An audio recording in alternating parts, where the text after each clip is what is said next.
ఎన్నికల ఓట్ల లెక్కింపు విషయంలో ఎన్నికల కమిషన్ నిబంధనలను అనుసరిస్తూ విధుల్లో అప్రమత్తంగా వ్యవహరించాలని అల్లూరు సీతారామరాజు జిల్లా కలెక్టర్ ఎం విజయ సునీత సంబంధిత అధికారులను ఆదేశించారు.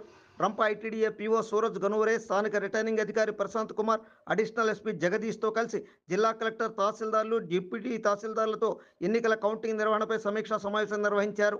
ఈ సందర్భంగా మాట్లాడుతూ రంపచోడవరం అసెంబ్లీ నియోజకవర్గానికి సంబంధించి కౌంటింగ్ ప్రక్రియ పర్యవేక్షణకు రిటర్నింగ్ ఆఫీసర్ ప్రశాంత్ కుమార్ను, అలాగే రంపచోడవరం అసెంబ్లీ నియోజకవర్గ పరిధిలో గల ఎంపీ ఓట్ల లెక్కింపు పర్యవేక్షణ అధికారిగా ఐటీడీఏ పీఓ సూరజ్ గనోరేని నియమించడం జరిగిందని తెలిపారు.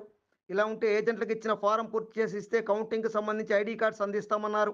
అలాగే కౌంటింగ్ సిబ్బందికి, సూపర్వైజర్లకు ఐడి కార్డ్స్ జారీ చేస్తామన్నారు. అధికారులు, సిబ్బంది ఉదయం 5 గంటలలోపే కౌంటింగ్ కేంద్రాలకు చేరుకోవాలని కలెక్టర్ స్పష్టం చేశారు. పోస్టల్ ఓట్ల లెక్కింపుకు 4 టేబుళ్లు ఏర్పాటు చేస్తున్నట్టు తెలిపారు. ముఖ్యంగా కౌంటింగ్ హాల్లోకి ఎట్టి పరిస్థితుల్లోనూ ఫోన్లు అనుమతించబడవని, ఈ నిబంధన ఏజెంట్లతో సహా కౌంటింగ్ సిబ్బంది, అధికారులకి వర్తిస్తుందని, అలాగే ఐడి కార్డ్స్ లేని వారికి కేంద్రంలోకి అనుమతి లేదని కలెక్టర్ స్పష్టం చేశారు.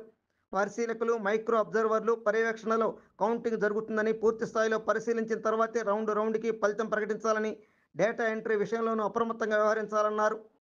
ప్రశాంత వాతావరణంలో కౌంటింగ్ పూర్తయ్యేలా అందరూ సమన్వయంతో పనిచేయాలని సమీక్షా సమావేశంలో కలెక్టర్ పేర్కొన్నారు. కాగా అంతకుముందు సంబంధిత అధికారులతో కలిసి కలెక్టర్ రంపచోడవరంలోని స్ట్రాంగ్ రూములు, కౌంటింగ్ కేంద్రాలను పరిశీలించారు. కౌంటింగ్ నాటికి పకడ్బందీగా సీసీ కెమెరాలు, బారికేట్లు ఏర్పాటు చేయాలని, విద్యుత్ సౌకర్యంతో పాటు సిబ్బందికి, ఏజెంట్లకు ఎటువంటి అసౌకర్యం కలగకుండా అన్ని మౌలిక సదుపాయాలు కల్పించాలని ఆదేశించారు. అందరూ చూడండి, ఆనందించండి, లైక్ చేయండి, షేర్ చేయండి, సబ్స్క్రైబ్ చేయడం మర్చిపోకండి.